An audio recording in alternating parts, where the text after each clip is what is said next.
Buenas tardes, mi nombre es José Vicero, soy profesor de TIC del IES Monterroso y hemos organizado esta charla dentro del proyecto STEAM de investigación en espacio en el aula. La charla de Nicolás lo organiza el colectivo Cruzberg y colectivo Fotostepona. Yo no quiero enrollarme más, le doy la palabra a Pablo Aragón, que es el que ha conseguido que Nicolás venga.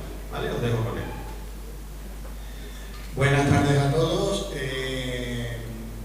Muchísimas gracias. Esta es una de las actividades que tiene organizada tanto Grunberg, el grupo naturalista Sierra Bermeja y el fotocolectivo Estepona, las cuales, pues bueno, durante este año vamos a tener programadas varias actividades, tanto de charlas por los colegios como de el colectivo, pues bueno, charlas y exposiciones de fotografía para Estepona.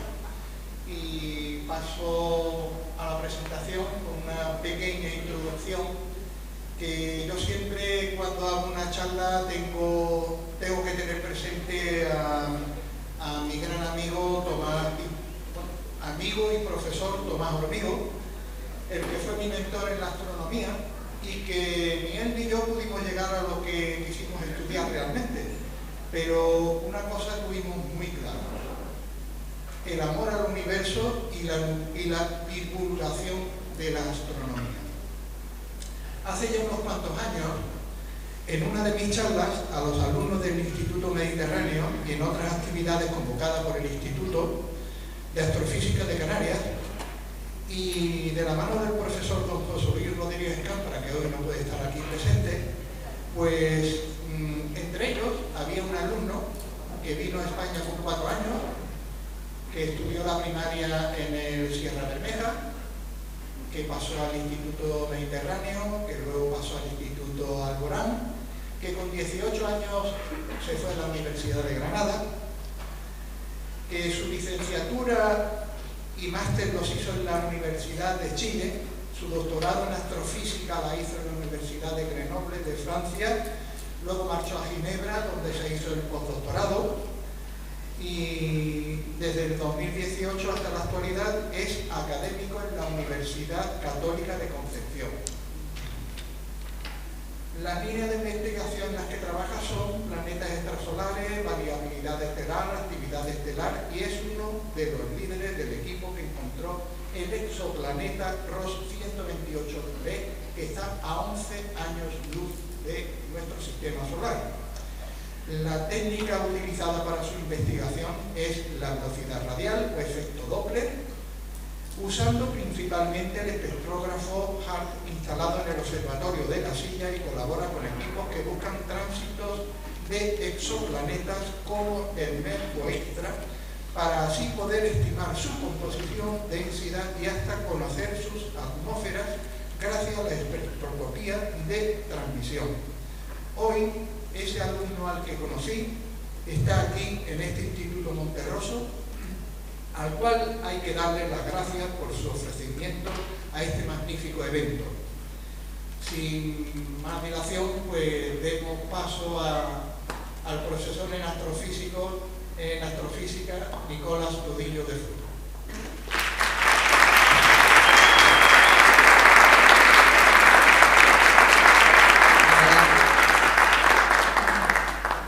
Muchas gracias, Pablo, José Luis, por la organización, a los grupos organizadores, el grupo Grunberg, el colectivo Fotostepona, y al instituto por prestar las instalaciones. La verdad es que para mí es un orgullo volver a Estepona y tener esta audiencia, amigos, familia, profesores, directores de colegio donde yo me crié. Y bueno, y que fueron ellos, ¿no?, los que sembraron esa semilla en mí que me hace ahora dar esta charla a ustedes. Espero que les guste y sobre todo que se entienda algo que sea. Bueno, entonces aquí todos conocemos, ¿no?, Estepona, donde yo me crié, donde están ustedes ahora disfrutando de este paraíso natural, precioso como siempre Estepona. Y aquí, como comentaba Pablo, lo que el colegio, ¿no?, todo el colegio, la secundaria. De hecho, me acordaba que en esta misma sala hice la selectividad para después irme a la universidad. Y bueno, son son recuerdos bonitos que se vienen a la cabeza y que bueno, que siempre están ahí enraizados, ¿no? Sentirme también yo como parte de Estepona.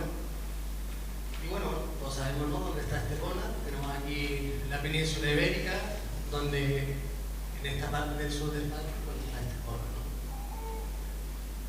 Y aquí es donde está el muerto. Mis amigos de toda la vida, una foto de mi matrimonio con mi madre y sobre todo con los amigos que nos queremos mucho. Y después me fui a Chile. A Chile, donde estudié astronomía. Aquí una foto con el telescopio NTT de la Silla. Y después de la licenciatura y magíster, con la familia, ya con una pequeña en brazos, un pequeño un poco más mayor, nos fuimos a Grenoble, en los Alpes franceses, ahí es donde me doctoré. Y ahí estamos en el observatorio de la Alta Provenza, que nombraré porque ahí se descubrió el primer exoplaneta. Un observatorio precioso en la campiña francesa, en la oportunidad de estar por ahí visítenlo. Y es un observatorio muy antiguo, ¿no? Esos telescopios que se ven detrás, apenas se ve, pero ya no son de esa naturaleza, son más compactos, más modernos. Pero este en particular sigue operando, sigue en funcionamiento, tiene un instrumento bastante bueno, no de los mejores, pero permite hacer muy buena ciencia. Y después de Francia y el postdoctorado en Ginebra, en Suiza, pues me volví a Chile con la familia y ya para un poco establecerse. Esta es la película del observatorio de 3.6 metros, un telescopio que hay con ese diámetro, en La Silla, que es el norte de Chile, y ahí están la mayoría de los grandes observatorios que se usa para la astronomía de punta, ¿no? Estamos hablando de Bananal, La Silla, Tololo, Gemini, Alma también, bueno, y en el futuro se vendrán otros más grandes. Y en ese telescopio hay un instrumento que se llama HARPS, que se le denomina el cazador de planetas, que lo mencionaré en una diapositiva más adelante. Y esa es un poco la vista que tiene del cielo pristino que existe en Chile, ¿no? Y esa es la razón de por qué se van los observatorios a ese lugar, ¿no? Por la transparencia y la estabilidad que tiene el cielo en ese lugar. Esta es la misma cúpula, pero con una fotografía. Imagino que las personas que están algo en el mundo de la fotografía conocen la técnica, ¿no? Se deja el obturador de la cámara abierta y se sigue el trazo de las estrellas, ¿no? Entonces estamos muy familiarizados que las estrellas salen por el oeste y salen por el este, perdón, se acuestan por el oeste y hacen un movimiento diario que estamos muy acostumbrados, y a lo largo del año, a medida que la Tierra se gira alrededor del Sol, vamos viendo distintas constelaciones, distintas zonas del cielo. Sin embargo, hay unas cuantas estrellas, en ese tiempo eran 6, que eran un quebradero de cabeza. Se movían un poco como ellas querían, no seguían el movimiento del resto de las estrellas de las que estamos acostumbrados a ver. Y son los planetas, ¿no? Los planetas, el nombre planeta significa estrella errante, y ya los babilonios, en el 2000 a.C., se dieron cuenta de que existían 7 estrellas que se movían de forma distinta como lo hacen el resto de las estrellas. Y aquí tenemos, por ejemplo, una secuencia de Marte en el transcurso de 4 meses, con el fondo fijo de las estrellas del fondo, y vemos cómo tiene un movimiento bastante peculiar. Y eso fue, como se dice, ¿no?, un buen quebradero de cabeza. Se inventaron distintas teorías y fórmulas que pudieron explicar un poco por qué estas estrellas se movían de forma distinta. Tenemos aquí Saturno, que también se mueve a su aire, pero son todos movimientos distintos al resto de la enorme cantidad de estrellas que somos capaces de ver en un cielo oscuro. Bueno, y estamos hablando ya del 1600 después de Cristo, o sea, han pasado sus buenos milenios para que llegara un caballero, tomó un catalejo y no tuvo la mejor idea que dirigirlo al cielo y empezar a ver las estrellas. Y eso fue los orígenes del telescopio, lo que usamos ahora hoy en día para estudiar el cielo. Y Galileo Galilei en 1610, observando Júpiter, se dio cuenta que habían 4 estrellitas diminutas que giraban en torno a Júpiter. Y eso fue clave en lo que es nuestra comprensión del universo.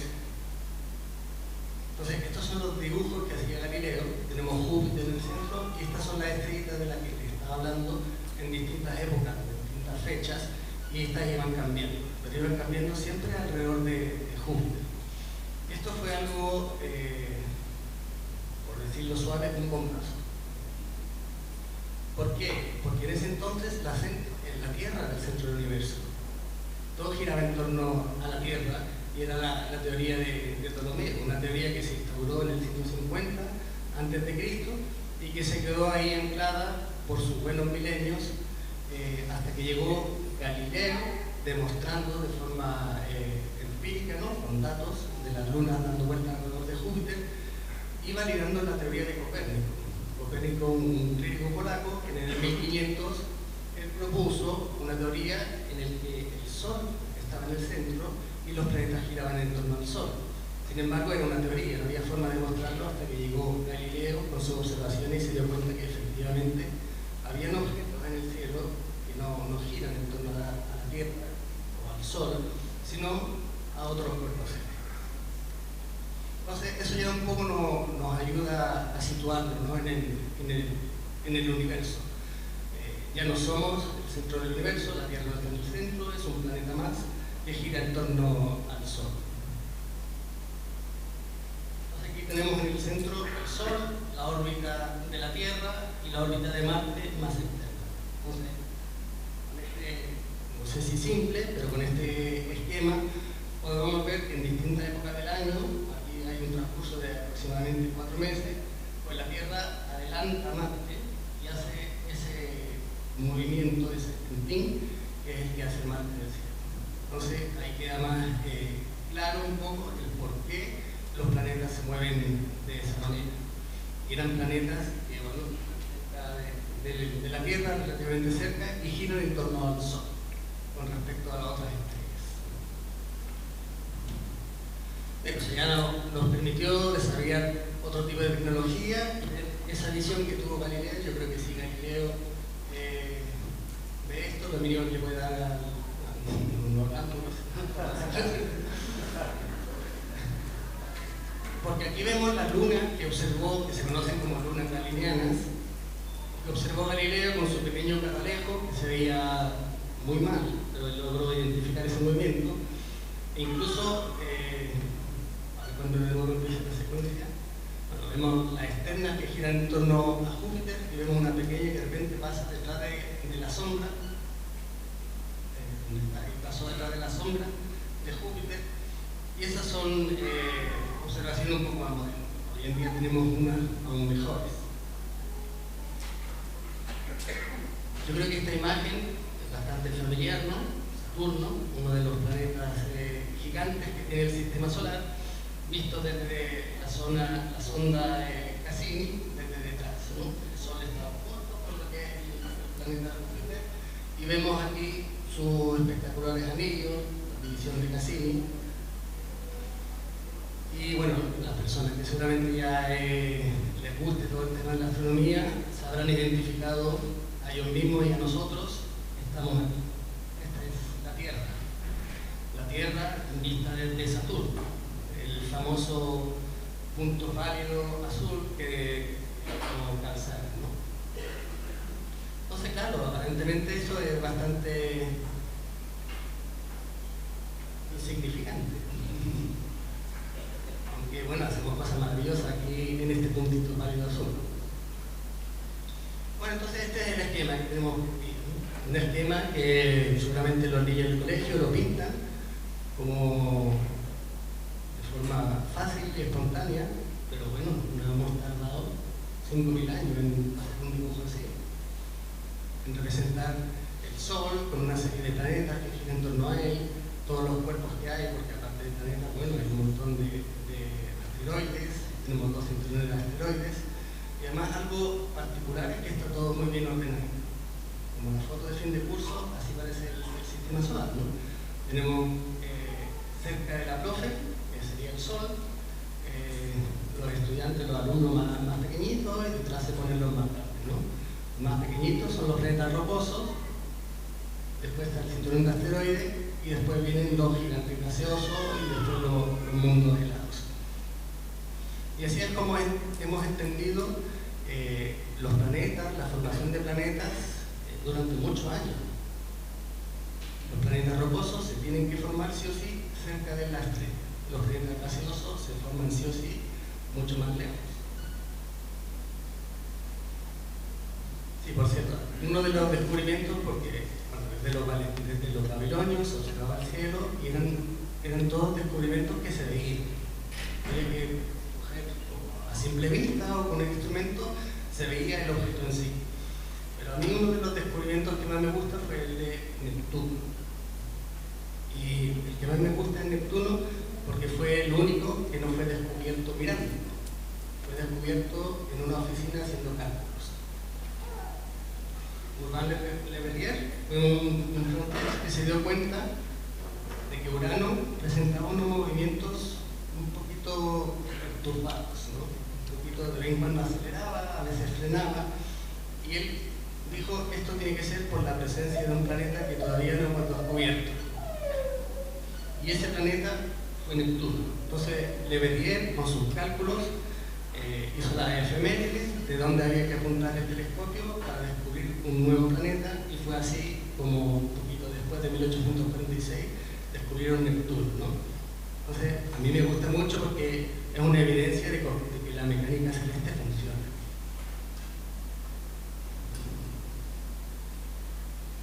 Bueno, esta es una galaxia espiral M100 que es muy similar a la nuestra, la Vía Láctea, ¿no?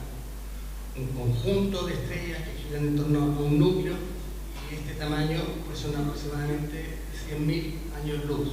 ¿Qué quiere decir eso? Que la luz de esta estrella se va a demorar 100.000 años en llegar a este punto. Y si esta fuera la Vía Láctea, pues no, estaríamos en uno de los brazos de la Vía Láctea. A mí me sorprende la forma en que se ha logrado esto, porque esto ahora son imágenes, pero costó un mundo en darse cuenta de que estamos en una galaxia muy similar a esa, ¿no? Es como si nosotros, desde esta misma aula, queremos saber cómo está distribuido este polo sin movernos de aquí. Es complejo, ¿no? Y además, la galaxia de la Vía Láctea es una más en torno a millones y millones de galaxias. Estos, los puntos que vemos en la imagen de atrás, no son estrellas, sino que son galaxias en sí mismas que están con millones de estrellas también. Entonces la pregunta natural es, si hay tantas estrellas, deberían de haber planetas también. Una hermosa foto tomada desde el Torcal en Málaga, con la Vía Láctea, acá está la constelación de Escorpio, aquí está el centro de la Vía Láctea. Es decir, esto es, si nosotros estamos aquí, si miramos hacia el centro, esto sería el centro y estos serían los brazos espirales de la galaxia donde estamos inmersos, ¿no? La Vía Láctea. Entonces, esa era la pregunta, ¿no? La pregunta es si existen otros mundos, y por supuesto, esa pregunta no se le ocurrió aquí al humilde servidor, sino que también son personas que han pensado eso en el pasado, ¿no? Ya hace 300 años antes de Cristo, Epicuro decía que existen infinitos mundos como y distintos al nuestro. Estamos hablando ahí ya de filosofía, ¿no? De 300 años antes de Cristo.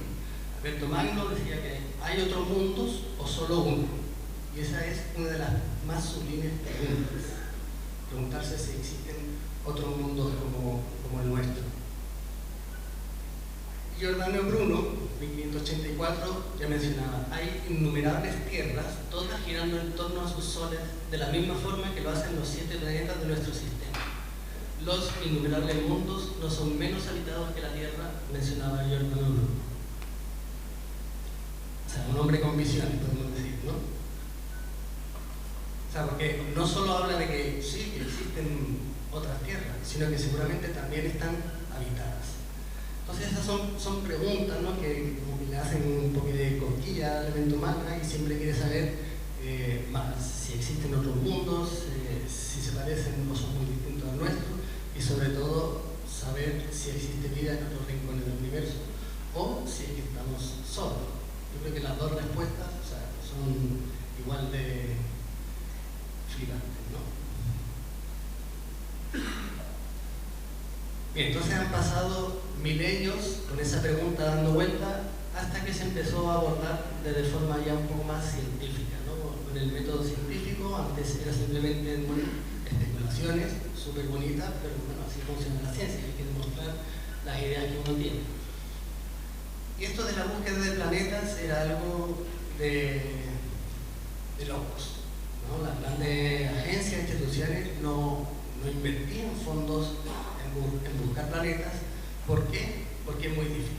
Básicamente, los fondos que se entregan para la ciencia son fondos que tienen que caminar sobre seguro. Y los que buscaban planetas, bueno, no tenían la tecnología para hacerlo, era una tecnología que había que desarrollar.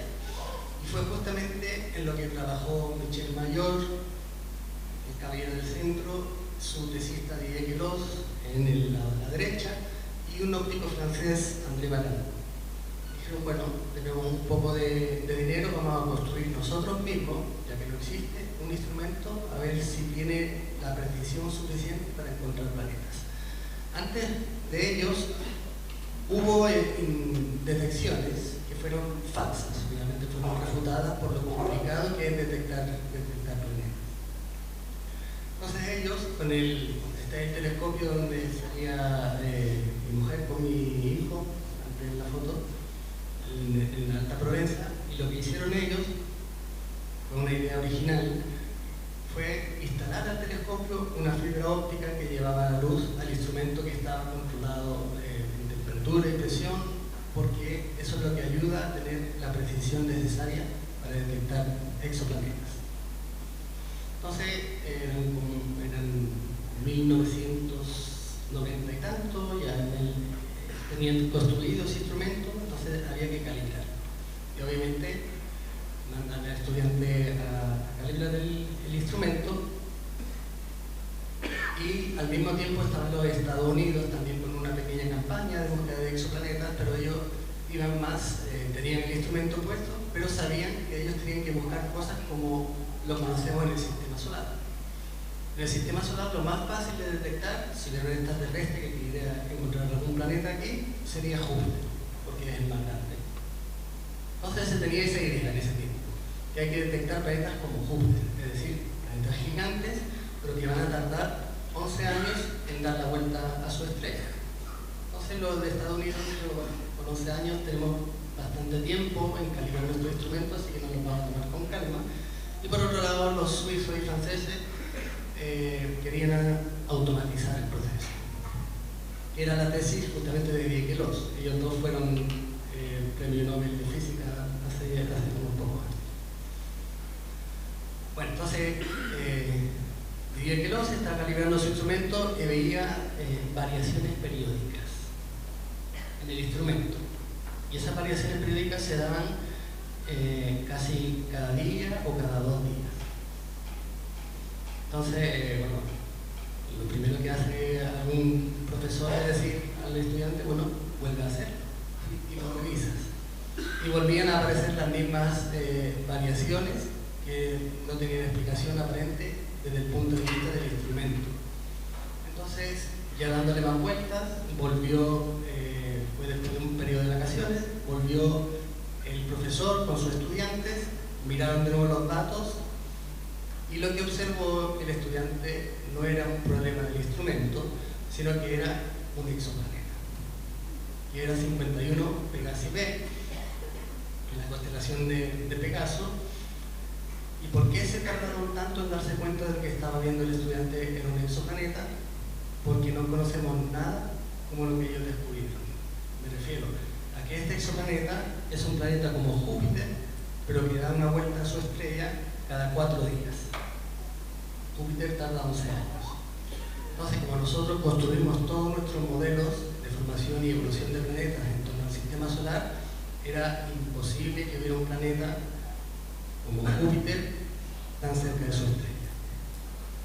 Bueno, y como gran descubrimiento, pues necesita grandes evidencias, ¿no? Entonces hubo todos unos meses que pasaron hasta que la comunidad científica se convencieron de lo que ellos todos observaron era justamente un exoplaneta y no era un ruido instrumental u otro artefacto de los datos.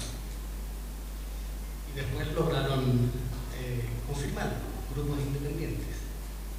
Entonces estamos hablando de 1995, el descubrimiento del primer exoplaneta, y que fue también una bomba porque echó a perder la bonita foto de clase en la que los planetas rocosos están cerca de su estrella y los gigantes gaseosos están lejos.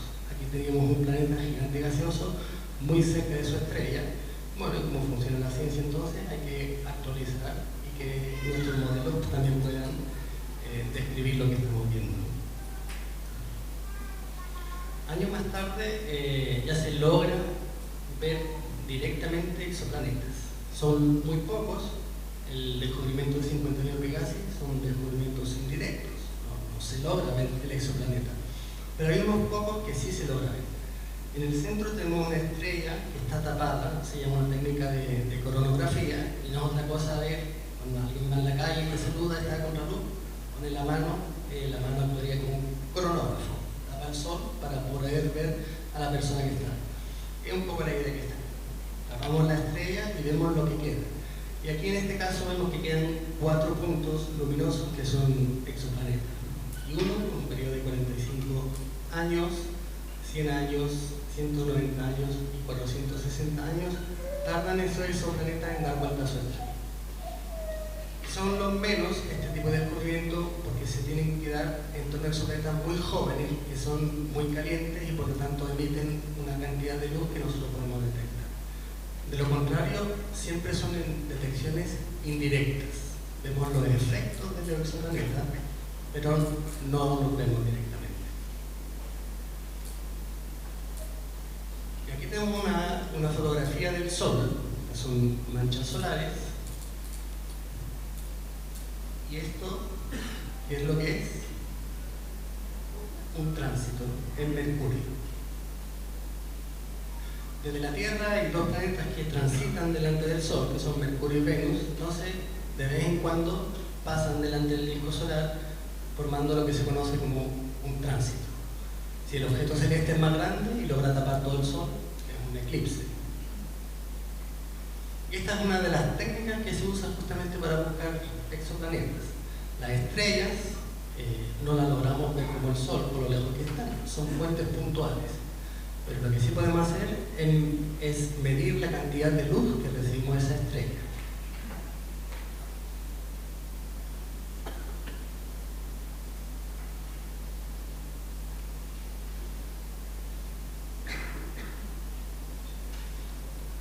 Bien, entonces lo que tenemos abajo, esto es el brillo en este eje, y en el eje horizontal tenemos el tiempo. Entonces lo que vamos a hacer es medir el brillo de la estrella hasta que eventualmente haya un planeta que pase delante. Y entonces aquí ya tenemos la imagen, al igual que Mercurio con el Sol, que tapa una pequeña fracción del Sol. Nosotros no podemos ver la superficie de la estrella, lo vemos como fuentes puntuales, pero lo que sí podemos hacer es medir la cantidad de luz que recibimos. Entonces, si medimos periódicamente una bajada de luz, quiere decir que hay algo que periódicamente está tapando una fracción de esa estrella. Y eso es el método de los tránsitos que se usa para encontrar exoplanetas.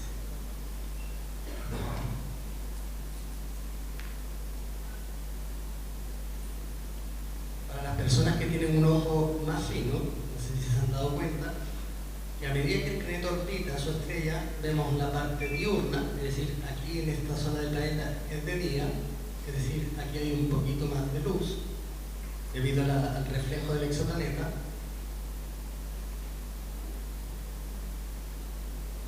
Sin embargo, aquí vemos la parte de noche del exoplaneta.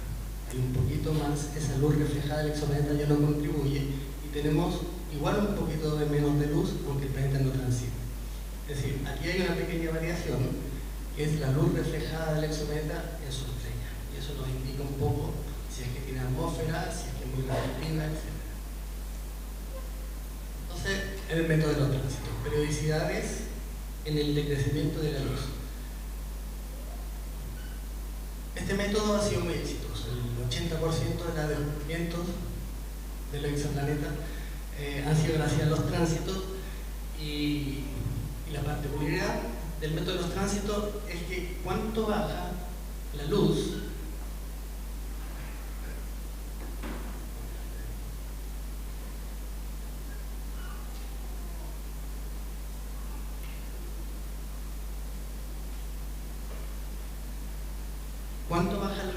depende del tamaño del exoplaneta. Un exoplaneta más grande va a tapar más luz, un exoplaneta más pequeño va a tapar menos luz. Es decir, este trocito nos informa del tamaño del exoplaneta. Podemos saber su diámetro.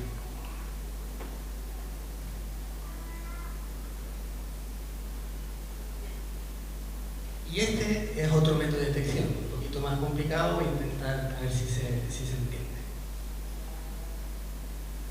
Aquí hay una persona haciendo atletismo, lanzamiento del martillo, creo que se llama. El martillo es difícil de ver, es este. Pero una persona puede convencerse de que efectivamente, aunque no sea el martillo, esta atleta está girando con un martillo que tiene determinado peso. ¿Por qué? Porque está inclinada hacia atrás. La persona está girando y está girando en torno a lo que se conoce como el centro de masas.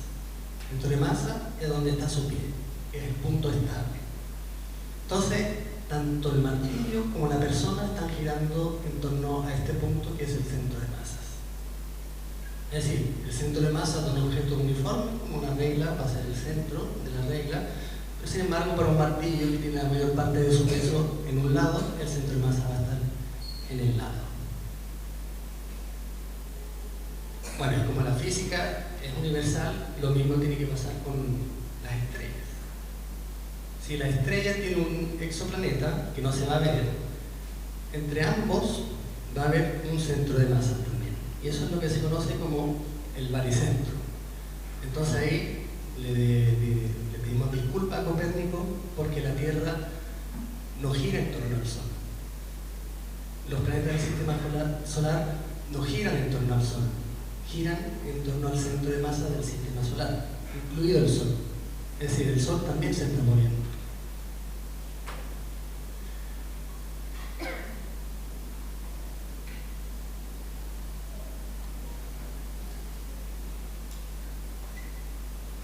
Entonces, una estrella que tiene un exoplaneta también orbita el centro de masa. Y el centro de masa está en el centro y tanto el exoplaneta como la estrella giran en torno a ese punto, al centro de masas. Y nosotros podemos medir el movimiento de esa estrella y podemos buscar ese bamboleo periódico también, en el periodo orbital del exoplaneta, ese bamboleo de la estrella alrededor del centro de masas. Y eso se conoce como la técnica de velocidades radiales o técnica del efecto Doppler.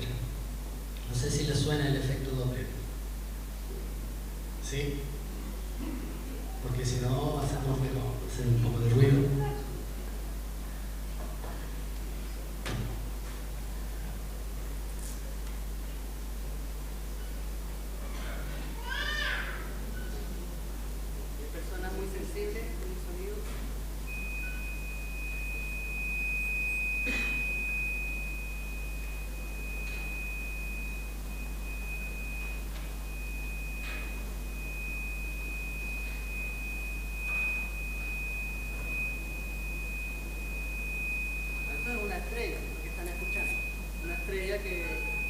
Que no tiene exoplaneta. Entonces se escucha un sonido constante.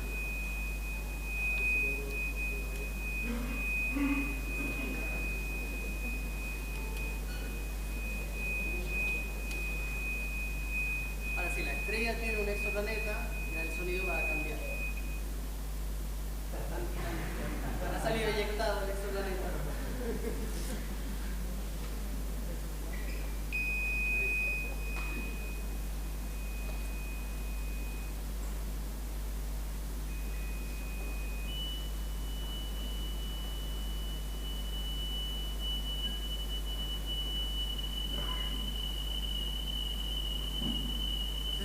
¿Notan el cambio en la tonalidad?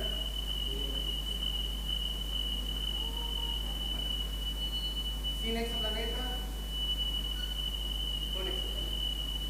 Y ese es el efecto Doppler, que se estudia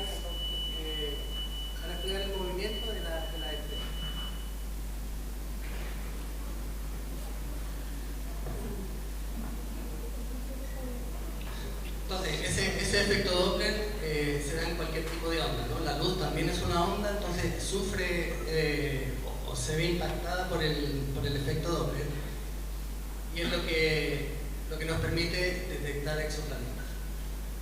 La ventaja, no es una ventaja, sino que es complementario al método de los tránsitos, porque aquí estamos hablando de masa, ¿no? Con el método de los tránsitos hablábamos de tamaño, de cuánta luz es capaz de bloquear el exoplaneta de la estrella, accedemos al tamaño. Sin embargo, con la velocidad radial accedemos a la masa del exoplaneta. Cuanto más masivo va a ser el exoplaneta, mayor va a ser el movimiento de la estrella.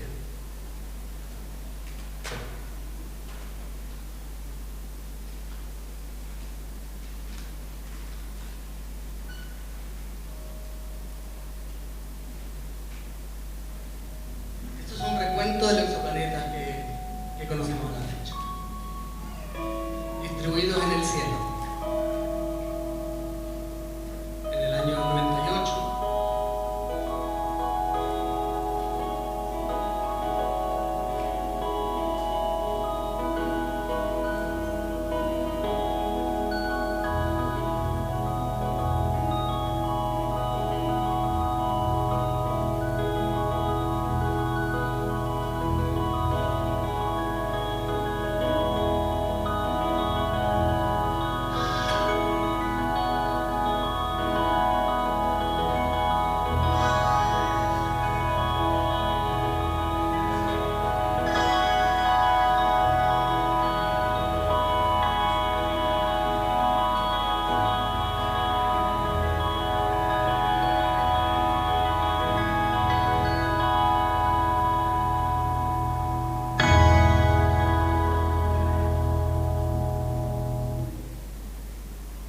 las ideas, ¿no?, de Epicuro no eran tan locas, ¿no? Estamos llenos de planetas, casi todas las estrellas tienen planetas.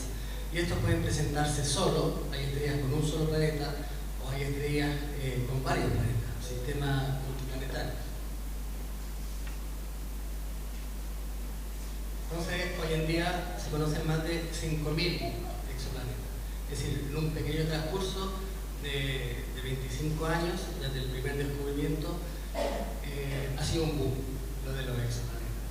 Hoy en día, la mayoría de las grandes inversiones científicas se dan en este campo de los exoplanetas.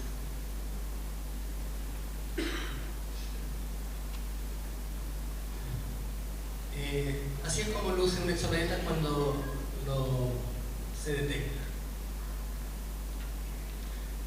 Aquí tenemos la luz de la estrella que disminuye cada 1,4 días.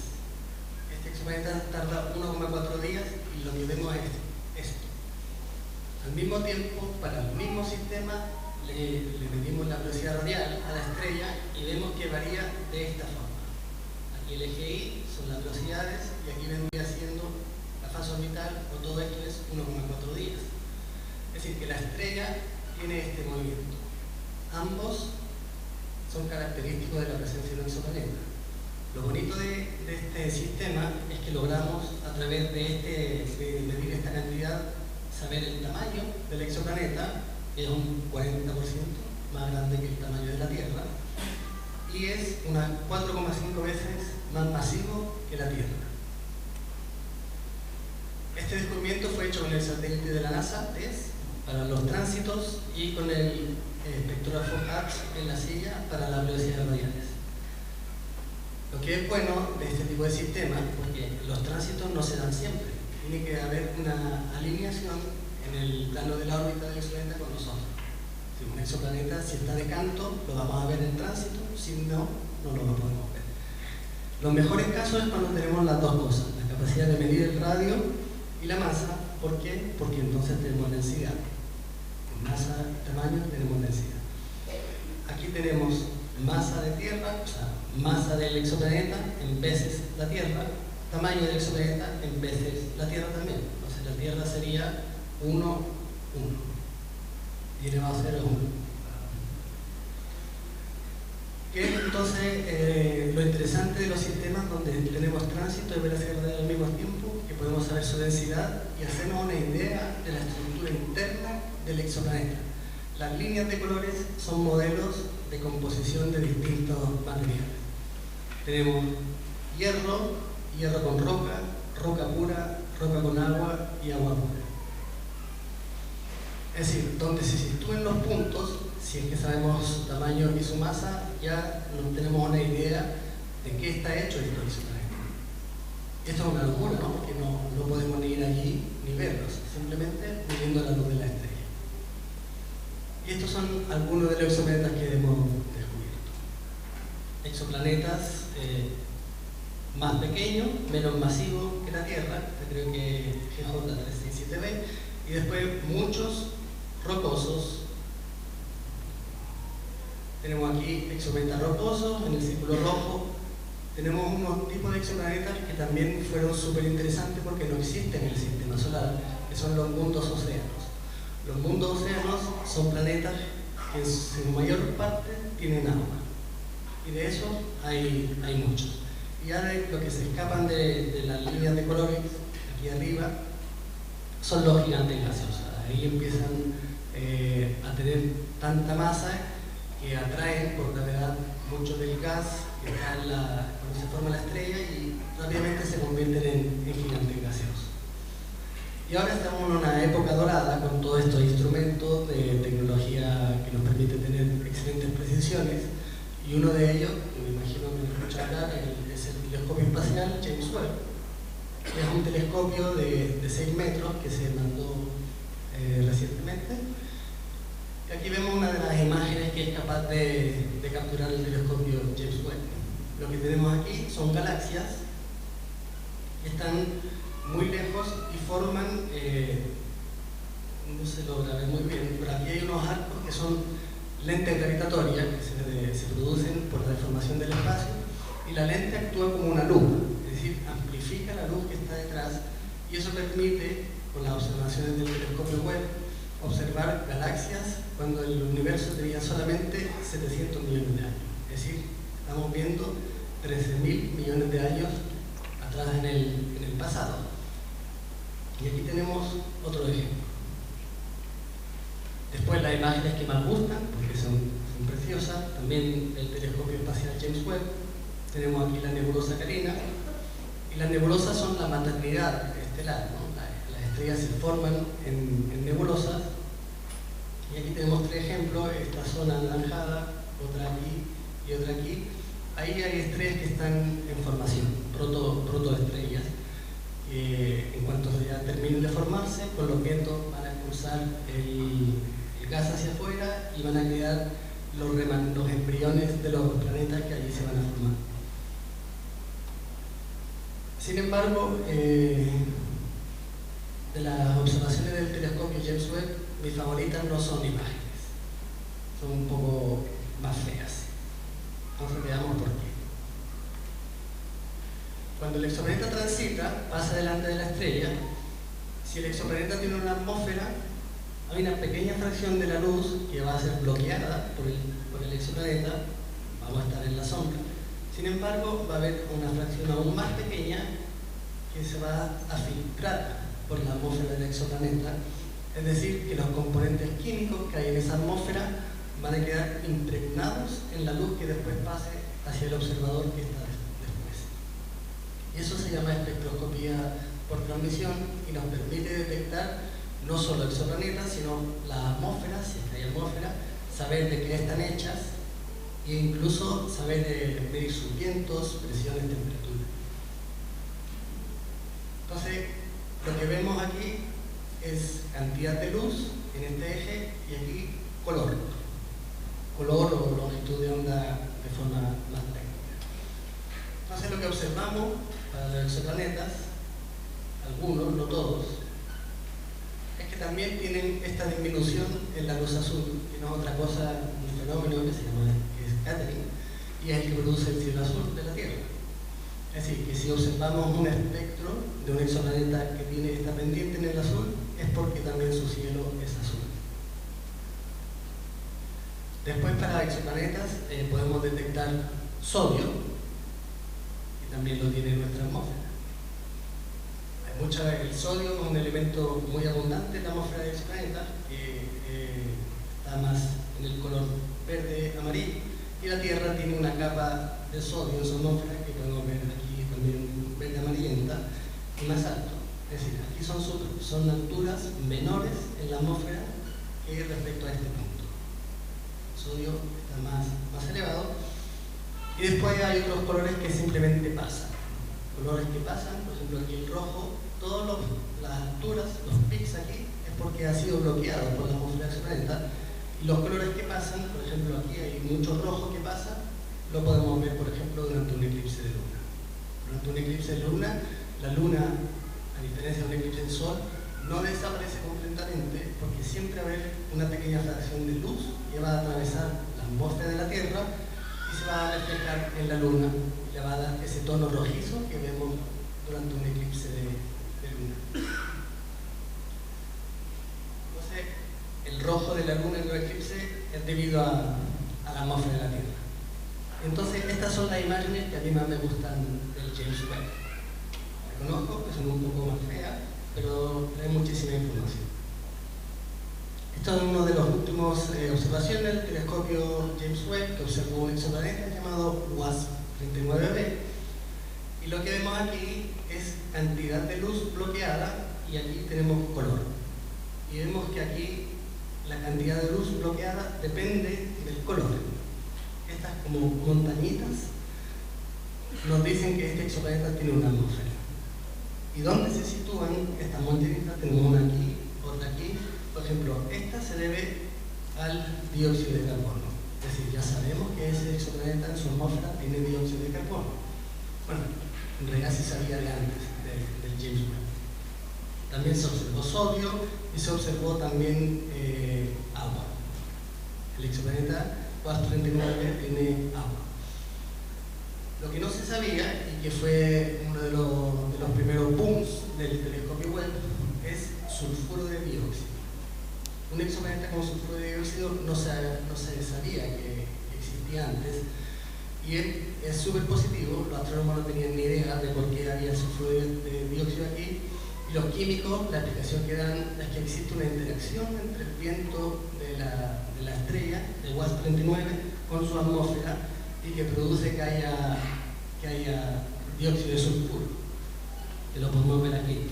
Y nosotros conocemos interacciones del viento del Sol con nuestra atmósfera, que son las auroras boreales y australes. Bueno, entonces ya llegamos a una cantidad bastante significativa, ¿no?, de lo que podemos conocer del exoplaneta simplemente midiendo tránsitos, velocidad radial y espectroscopía de transmisión. Aquí tenemos exoplanetas menos densos, aquí tenemos exoplanetas más densos, arriba más calientes, abajo más fríos.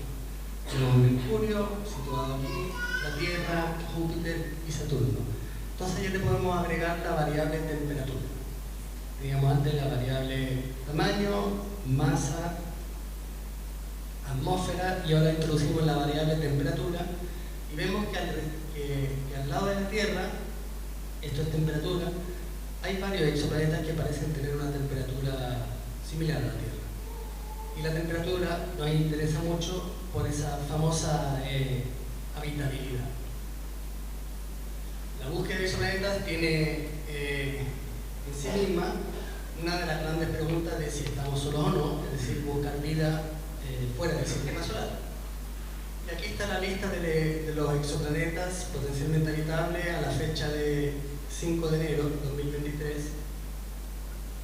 Aquí está Próxima Centauri B, está ROS 128, está GJ 273P, y aquí tengo enmarcado a los exoplanetas que orbitan la estrella TRAPPIST-1. Y TRAPPIST-1 es una pequeña estrella, se llama enana roja, porque son más pequeñas que el Sol, y tiene 7 exoplanetas, esa estrella. Y 3 de ellos están en lo que se denomina la zona habitable. A mí en lo personal no me gusta mucho esa llamada zona habitable, porque puede prestar a confusión, porque un planeta está en la zona habitable no quiere decir que el planeta está habitado. Hay un mundo entre esas dos es entre esas dos frases. A mí me gusta más definir la zona no habitable, que son dos. Entonces las zonas no habitables serían la roja y la azul. ¿Qué ocurre en el límite de la zona roja con verde? Es decir, de la zona no habitable interna. Lo que ocurre aquí es que una pequeña cantidad de gases de efecto invernadero harían que el planeta se convirtiera en Venus.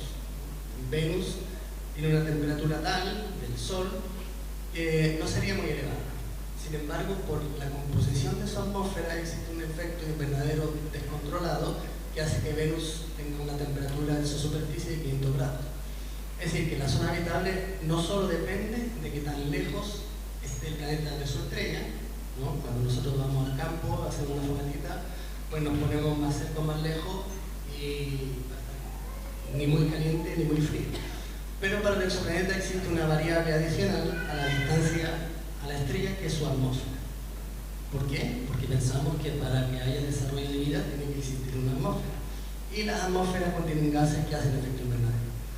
La Tierra misma, si no tuviera atmósfera, estaría a una temperatura de menos 15 grados Celsius, pero gracias a la atmósfera que tiene está a la agradable temperatura de 20 grados Celsius. Y eso hay que considerarlo a la hora de definir planetas potencialmente habitables. El otro extremo, la segunda zona no habitable, es allí donde los gases de efecto invernadero condensan. Es decir, se caen al suelo, entonces ya no hay efecto invernadero y el planeta se congela. Entonces yo prefiero hablar de dos zonas no habitables y decir una zona templada. O si es que se dice, no olvidar la palabra potencialmente habitable, que no sea malinterpretado. Y la zona habitable depende de la temperatura de la estrella.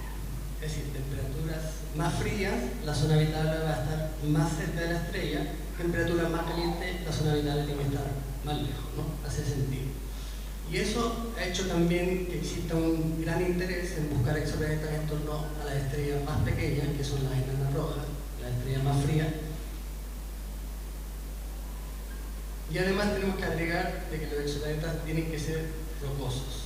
No pueden ser gaseosos para la búsqueda de vida, tal y como la conocemos. Y no hay que olvidar que todo está basado en nuestra experiencia y el caso que conocemos es uno solo, que es la vida en la Tierra. Y la Tierra es sólida, un planeta hecho de roca, entonces los planetas solamente que son rocosos y están en esta zona verde son los que nos van a interesar más. Claro, efectivamente existen, por ejemplo, lunas. Júpiter no está en la zona habitable del Sol, pero tiene lunas en las que estamos buscando vida. Sin embargo, es una vida que sería debajo de la superficie. Entonces sería muy difícil detectarla y a nosotros nos interesa que sea, por supuesto, detectada. Aquí tenemos lo que sería la zona habitable del Sol, donde está Venus en el límite externo de la zona no habitable, y está Marte. Marte no tiene una masa suficiente para retener su atmósfera, tiene una atmósfera muy tenue, y Mercurio tiene el problema que ya ahí el efecto invernadero está descontrolado, entonces está demasiado caliente. Y existe esa pequeña enana roja llamada TRAPPIST-1, en honor, por supuesto, a la cerveza belga, que así se llama el telescopio, que descubrió a unos 4 años 7 exoplanetas que además transitan su estrella, y hay 3 de ellos, el planeta EFG, que están en la zona templada de su estrella, y hasta ahora esos son de los mejores candidatos para buscar bioseñales, porque además se necesita que la estrella sea suficientemente brillante por temas de señal de ruido. Pero cuando buscamos vida no vamos a buscar algo así. La Tierra tiene una diversidad biológica increíble, con un ancestro común, ¿no? Bacterias.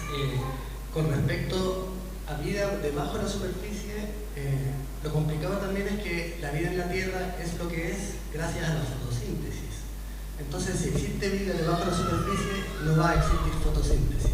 Entonces, desde aquí para allá, con toda esta diversidad de vida, ya nos perdemos. Bueno, existen, no sé, hongos, peces, y nosotros, hace unos 20 millones de años, aquí vendrían a estar los homínidos, ¿no? Dentro de lo que es la evolución de la vida en la Tierra, y después están estos agujeros aquí un poquito en blanco, que son las grandes extinciones que han habido en el pasado, y aquí cada ramificación, bueno, es una mutación, ¿no?, que ha permitido a la vida adaptarse. ¿Quién sabe? Es ciencia ficción ahora, pero vida así no vamos a encontrar. Lo que vamos a encontrar es vida así, un poquito más simple. Aquí abajo tenemos lo que sería un espectro, es decir, la luz en sus distintos colores de la atmósfera de la Tierra primitiva. Es decir, era básicamente plano con las señales de sus elementos químicos. Ya después para la Tierra, aquí tenemos en verde un espectro más actual de la Tierra, donde ya aparecen otro tipo de señales con respecto a la que está aquí abajo. Y esas señales son las que buscamos en el exoplaneta. Por ejemplo, ya se ha encontrado agua en otro exoplaneta. El agua es un elemento para la vida, pero no nos quiere decir que haya vida, es simplemente un elemento. Lo que sí podría ya ser acercarnos un poquito a encontrar vida es encontrar oxígeno. El oxígeno es un elemento súper reactivo que rápidamente oxida las cosas, entonces es raro encontrarlo en la atmósfera. Lo que produce oxígeno es la vida. Entonces, encontrar proporciones de elementos como agua, oxígeno, metano, esos son los símbolos de vida que estamos buscando. Si bien nos gustaría encontrar algo así, más complejo.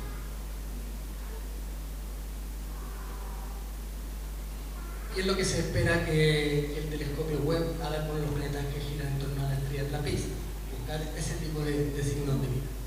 Sin embargo, las cosas son muy distintas como estamos acostumbrados. Por ejemplo, la Tierra, si esto fuera la Tierra y esto sería la Luna, sabemos que la Luna siempre nos muestra la misma cara. Eso se conoce como anclaje por marea. Bien, este fenómeno ocurre también con los exoplanetas que están cerca de su estrella, como los exoplanetas que orbitan Trapiche. Están anclados por marea. ¿Qué quiere decir eso? Que siempre va a haber la misma cara mirando a su estrella. Eso quiere decir que siempre va a haber una cara de día, una cara de noche, una cara que recibe mucha luz y otra que no. Entonces un exoplaneta habitable en torno a Trappist-1 sería algo más así. Algo más distinto a lo que estamos acostumbrados a ver de las imágenes de la Tierra, ¿no? Es decir, había una parte que perpetuamente está mirando a su estrella, otra parte perpetuamente mirando en oposición, y una parte donde sí a lo mejor podría albergarse la vida. Es decir, una parte que luciría más así. Y ojo que el planeta está anclado por marea. Eso quiere decir que en ese planeta su sol siempre se va a ver a la misma altura en el horizonte, para siempre. No hay ese fenómeno de día y de noche donde el sol sale y se acuesta. Estaría siempre en esa posición para siempre. Si nos movemos de aquí a la zona desértica para allá, sería más algo así, donde nuevamente sería un atardecer y amanecer, ya según lo que les guste más, perpetuo. Es decir, veríamos siempre su sol, o Trappist-1 en este caso, cerca del horizonte, y esa sería la zona donde podría haber agua líquida. Bueno, ya sabemos dónde comprar el terreno, ¿no? En esa zona. Ya la otra zona, la que es perpetuamente de noche o que no recibe luz directa de su estrella, luciría más algo así. Además, por otro lado, ese planeta, si ya Tarifa es la meca del windsurf y el kite, este planeta sería más aún, porque tendría que tener una atmósfera lo suficientemente densa de que circule el calor de la zona caliente a la zona fría por vientos perpetuos de varios kilómetros por hora. Bueno, otra alternativa es buscar vida más cerca, que es lo que se está haciendo, por ejemplo, con Marte. Allí se han mandado una serie de rovers, incluso drones, que han sobrevolado la zona, ciertas zonas de Marte, pero yo soy un poco más crítico con Marte. Para mi gusto personal, yo creo que a Marte vamos a ir de turismo, pero no a quedarnos allí. Porque no es un planeta, es muy inhóspito, ¿no? Por ejemplo, para ir a Marte tenemos que esperar aproximadamente 2 años, que es cuando está cerca de la Tierra. El viaje tarda como unos 3 meses, hay que ir con calma. Bueno, ya una vez allí, la presión, bueno, nuestros tímpanos no están acostumbrados a una presión 160 veces menor que la Tierra, pero a mí lo que más me preocupa es esto. Ir a Marte es como hacerse al día 55 radiografías. Es una locura. Y si bien las mutaciones han sido muy necesarias para la evolución de la vida tal y como la conocemos, a ese nivel de radiación nada pinta bueno. Entonces, claro, podríamos tener que trajes de plomo, que no sería muy cómodo. Entonces yo creo que Marte más de turismo, pero para vivir allí complicado. Después tenemos la estrella próxima, Centauri, tiene un planeta que está en la zona templada, o llamada zona habitable. Esto es lo que observamos de esta estrella, por lo tanto existe un exoplaneta, y este exoplaneta con su estrella están muy cerca quiere decir 4 años luz. Es decir, la luz tarda 4 años en viajar de Próxima hasta nosotros. Y por ejemplo, nosotros tenemos la sonda Voyager, que es el objeto hecho por la humanidad que se mueve más rápido, se mueve a 61.250 km por hora. Incluso a esa velocidad, si queremos ir a Próxima Centauri, la estrella más cercana, tardaríamos 70 millones de años. No sé, yo soy un poco más impaciente, así que no cuenten conmigo. Bien, entonces todo parece ser que por ahora nos quedamos en casa, pero no por eso vamos a dejar de descubrir exoplanetas. Hoy en día tenemos el satélite de la NASA TESS, que es un satélite que tiene 4 cámaras con unos campos súper grandes de visión que hacen 96 grados. Y además,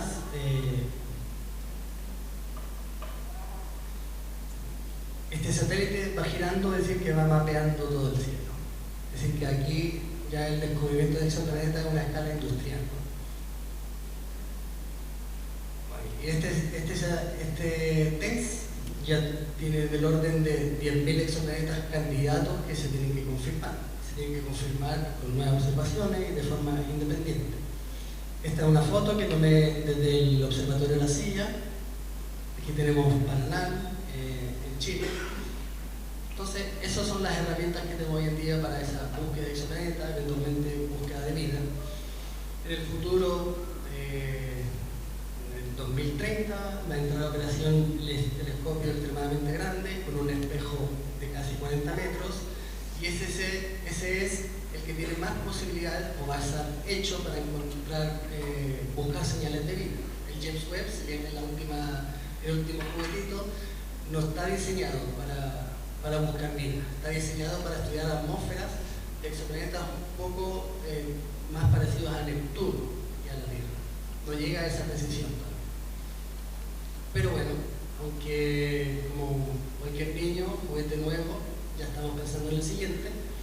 Este sería el telescopio espacial LUVOIR, ya estamos hablando del 2039, un telescopio espacial con un espejo de 15 metros, el James Webb son 6 metros. Y ese sí tiene más, estamos ya hablando de buscar vida de forma más seria. Así que bueno, por mientras sigamos disfrutando de lo que tenemos aquí, en este caso de la Costa del Sol y Estepona, y muchas gracias por escuchar.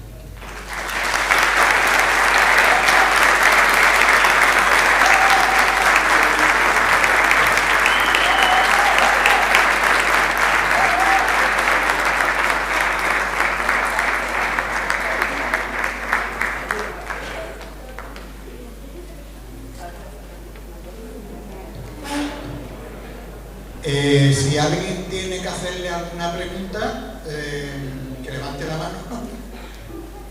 Venga. Buenos días, muchas gracias, encantado de haber venido a oír esta charla. La pregunta es simple: ¿todos esos planetas que se han descubierto son de estrellas dentro de la Vía Láctea o hay algunos fuera? Sí, todos dentro de la Vía Láctea. O sea, estamos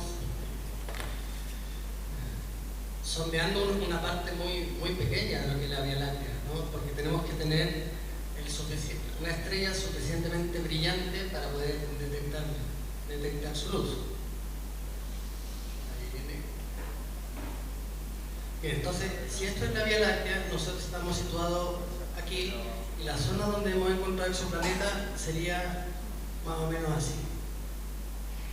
Es decir, hay toda esta parte que no tenemos todavía la tecnología o incluso a veces el acceso, ¿no? Porque aquí hay otras estrellas que tapan la visión. Entonces sí, todo es en la cercanía de nosotros.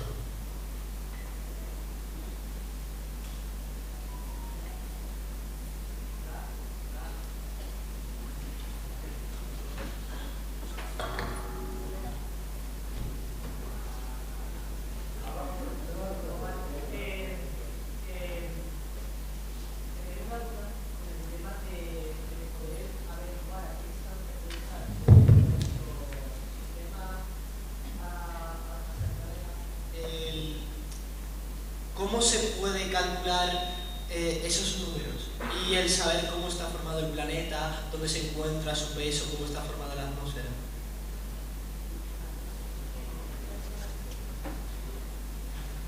Con respecto a la distancia, hay un efecto que se conoce como paralaje. Y ese es muy fácil de probar. Miras tu dedo con respecto a una puerta que está en el fondo con un ojo y después lo miras también con el ojo, con el otro ojo, verás que se mueve. Y la cantidad de que se mueva depende de la distancia. Y ese es el efecto. Y eso es lo que se utiliza para medir la distancia de estrellas. En este caso, en vez de taparnos el ojo izquierdo, en el caso de la Tierra sería estar en un punto de la órbita, esperar 6 meses que vaya al otro extremo de la órbita y ver cómo estrellas más cercanas se mueven con respecto al fondo. Conocemos ese ángulo, medimos la distancia. Trigonometría que a lo mejor va a ver pronto. Y después, con respecto a la composición, tiene que ver con la interacción de la luz con la materia, ¿no? Sabemos, esa es la imagen clásica del átomo de hidrógeno con su electrón. Si le pega una luz con una determinada frecuencia, el electrón salta y produce una línea de emisión o absorción que se llama la línea de espectroscópica. Eso es lo que utilizamos para saber de qué están hechos la atmósfera de exoplaneta y además también lo utilizamos para medir el efecto doble.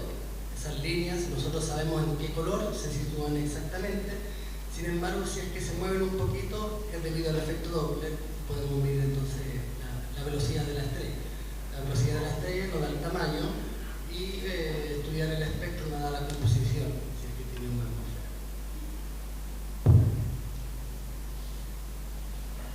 Quería preguntarte sobre si aquí hay varios planetas y el Sol tiene una compensación. ¿Cuántos centros de gravedad tiene el Sol? ¿Cuántos centros hay? Hay uno solo. Uno solo. ¿Y para todos los planetas vale? Sí, exactamente. Todos los planetas del sistema solar dan vuelta alrededor al mismo punto. Ahora, el que dirige ahí un poco dónde va a estar ese punto, por supuesto es el Sol, que es el objeto más masivo, y es Júpiter. Pero todos producen un poco el efecto del centro de gravedad.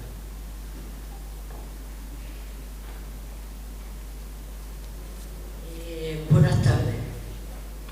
Yo solamente quería preguntar una pregunta, pero van a hacer dos. Hace, Pablo a lo mejor sabe mejor que yo lo sé, unos 30 años, hubo un físico que escribió sobre las medidas del universo y hasta hace nada era el libro más exacto sobre lo que tú estás comentando. No sé si sabes a quién me refiero. También es cierto de que esa persona, y es lo que me preocupa, dejó un legado a Estepona que era, era una base y unos planos para hacer un telescopio de largo alcance, el cual ni se ha hecho ni nadie sabe dónde están los planos. Que pregunten. Sí, bueno, y además los telescopios siempre los ponen en distintos puntos y al final es donde llueve menos. Por ejemplo, en Chile ahí están en el desierto, que ahí no llueve prácticamente nunca y nunca hay nada.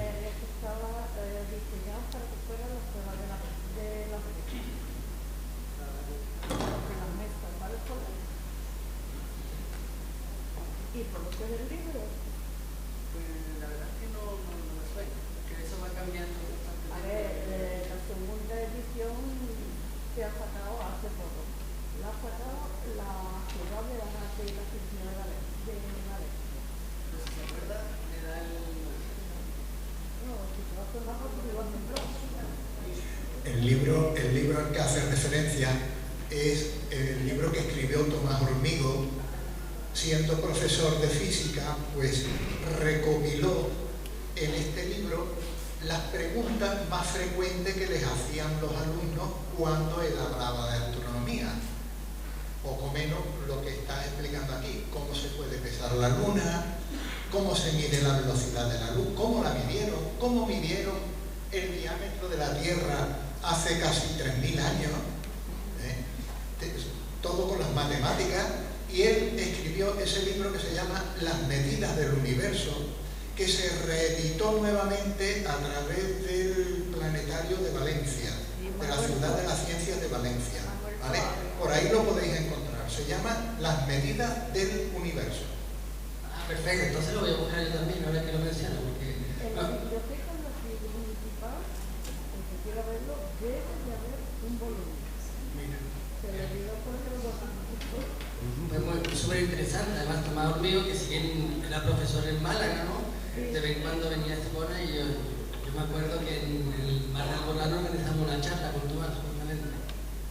Tomás era nativo de Estepona, quería hacer una teología y todo lo hacía por Estepona, vamos, de hecho mi explicación que yo no quiero que yo en la normal no estoy mirando con el telescopio. Siguiente pregunta.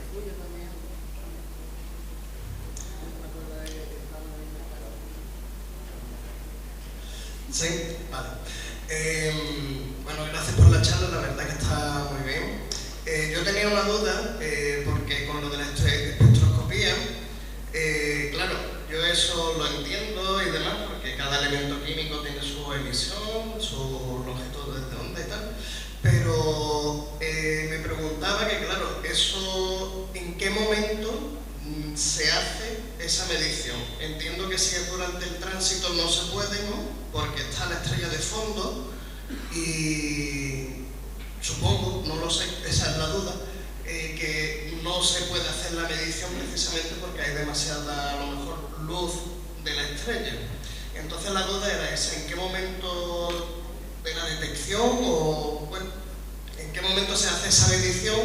Y la otra cuestión es un poquillo más técnica, que es en cuanto a, bueno, ¿cómo se hace eso? Porque antes has enseñado la fotografía de la atmósfera de la Tierra y es una cosa muy fina, y entiendo que una cosa fina vista a varios años luz de distancia, más fina será todavía. Entonces, bueno, ¿cómo caso esas dos cosas que son las dudas que tengo realmente?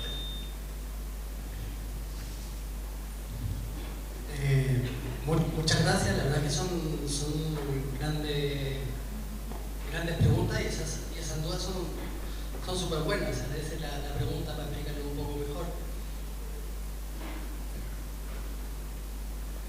La verdad es que se observa continuamente, ¿no? Como bien has dicho, son señales tan pequeñas que es muy difícil encontrar.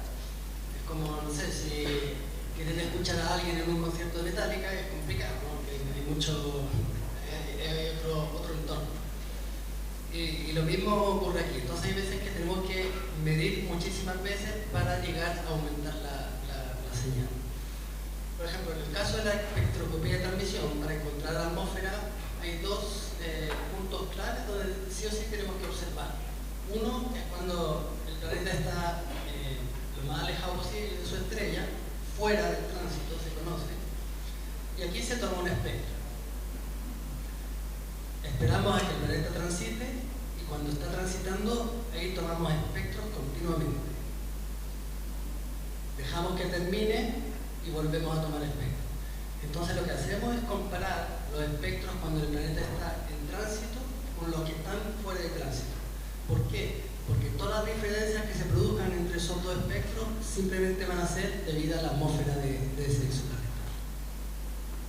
Entonces esas son observaciones continuas.